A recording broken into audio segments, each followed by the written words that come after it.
अर्जुन महाभारत के इतिहास का सबसे महत्वपूर्ण चरित्र रहा।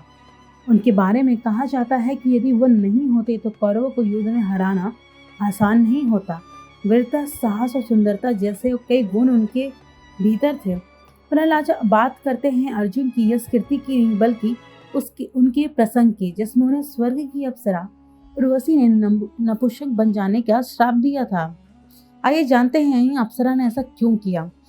ये कहानी उस दौर से शुरू होती है जब पांडव भाइयों के साथ अर्जुन अपना वनवास काट रहे थे, साथ ही कौरव से लड़ने के लिए खुद को मजबूत कर रहे थे। इसी कड़ी में जब उनकी मुलाकात वेद व्यास जी से हुई तो उन्होंने अर्जुन को सुझाव दिया कि तुम्हें देवताओं की आराधना करनी चाहिए ताकि तुम उनसे दिव्य अस्त्र प्राप्त कर सको। तभी संभव हो सकेगा कि तुम भीष्म और द्रोणाचार्य जैसे महारथियों का सामना करना पाओगे। वेद व्यास जी के सुझाव को मानते हुए अर्जुन तपस्या में लीन गए। वो वन में तपस्या कर ही रहे थे कि एक दिन भील के रूप में भगवान शिव उनकी परीक्षा के लिए आ गए। इसी दौरान एक दैत्य ने अर्जुन को अपना शिकार बनाना चाहा तो उन्होंने अपना तीर उस पर छोड़ दिया। दूसरी तरफ से अर्जुन ने भी उस पर प्रहार किया। ऐसी स्थिति में दोनों के बाण उस दैत्य को जा लगे और वो मारा गया। आगे की कहानी दिलचस्प हो जाती है वो इसलिए क्योंकि भील के रूप में भगवान शिव अर्जुन से झगड़ने लगते हैं। उनका दावा होता है कि उन्होंने दैत्य को मारा है, जबकि अर्जुन के अनुसार उनके बाण से दैत्य के प्राण निकले। अगले कुछ ही पलों में संवाद का यह सिलसिला उग्र भाव ले लेता है, यहाँ तक कि दोनों लोग युद्ध करने पे उतारू हो गया तथा भगवान शिव के प्रहार से अर्जुन बेहोश हो गए। जब उन्हें होश आया तो जान चुके थे कि भील के रूप में कोई देवता है। उन्होंने उनसे प्रणाम करके क्षमा मांगी। ऐसे में भगवान शिव ने उनके प्रकार से खुश होकर दर्शन दिए, साथ ही पशुपत्या शस्त्र जैसी देवी शस्त्र प्रदान किए। भगवान शिव से पशुपत्या शस्त्र मिलने के बाद अर्जुन ने अपनी तपस्या खत्म नहीं की, वो दूसरे सभी देवताओं की विधिवत पूजा में लग गए। इसके फलस्वरूप शिव के बाद वरुण, यम, कुबेर, गंधर्व और इंद्र उनके पास पहुंचे और उन्होंने कहा, अर्जुन हम तुम्हारी तपस्या से खुश हैं, इसलिए बताओ तुम्हारी क्या इच्छा है।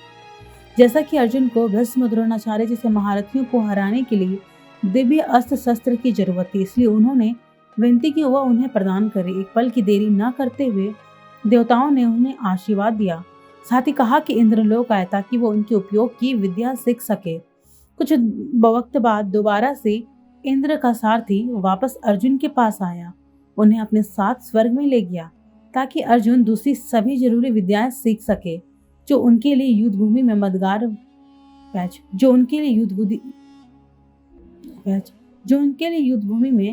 मददगार बन सके। अलौकिक अस्त्र शस्त्र चलाना सीखना इसमें मुख्य थी। इंद्रलोक पहुंचते ही सभी देवताओं ने अर्जुन का अभिवादन किया। अपने आशीष के साथ उन्होंने बताया कि उन्हें दिव्य अस्त्रों का प्रयोग करना है। आगे उन्होंने उसके लिए अभ्यास की कुछ कक्षाएं भी रखी ताकि अर्जुन इसमें सही हो सके। चूंकि अर्जुन बचपन से कुशाग्र थे, इसलिए उन्हें महारत हासिल करने में ज्यादा वक्त नहीं लगा। इसी क्रम में एक दिन इंद्र ने सलाह दी कि अर्जुन तुम संगीत और नृत्य की कला सीख लो, ये कला तुम्हारे वनवास के दौरान काम आ सकती है।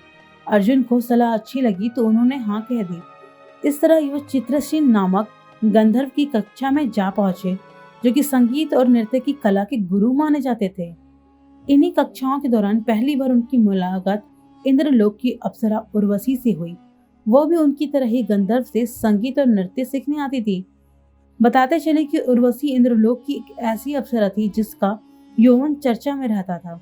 हालांकि अर्जुन उनसे प्रभावित नहीं हुए, उनका ध्यान बस तेजी से कला में निपुण होने पे था, जबकि उर्वशी व्याकुल हो रही थी। असल में वह अर्जुन को अपना दिल दे चुकी थी, बस समस्या ये थी कि आखिर वो पहल कैसे करे। एक दिन जब उनसे नहीं रह गया तो उन्होंने खुद अर्जुन के पास जाकर कहा, हे अर्जुन, मैं आपको बहुत स्नेह करती हूँ, मैं तुम्हें अपना सब कुछ लुटा देना चाहती हूँ, कृपया मेरी भावनाओं को समझो और मुझे स्वीकार करो। उर्वशी को अपने प्रति इस तरह पिघलता देख अर्जुन हैरान रह गए। उन्हें समझ नहीं आ रहा था कि वो क्या करे। ऐसे में उन्होंने बड़ी विनम्रता से कहा, मुझे माफ कीजिए, ये संभव नहीं है। पुरुवंश की जननी होने के नाते आप मेरी माता तुल्य हैं।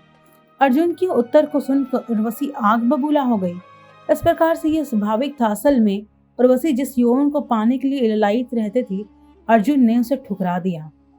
उर्वशी ने इसे अपमान के रूप में लिया, इसलिए अर्जुन को इसका परिणाम झेल। उन्होंने अर्जुन से कहा कि तुमने नपुंसक की तरह मुझे ठुकराया, इसलिए मैं तुम्हें श्राप देती हूँ कि तुम नपुंसक हो जाओ। हालांकि श्राप का प्रभाव 1 साल तक ही रहा था। इस कालखंड में अर्जुन ने उत्तरा को 1 साल तक नृत्य सिखाया। वही उत्तरा जो बाद में पुत्र अभिमन्यु की पत्नी बनी।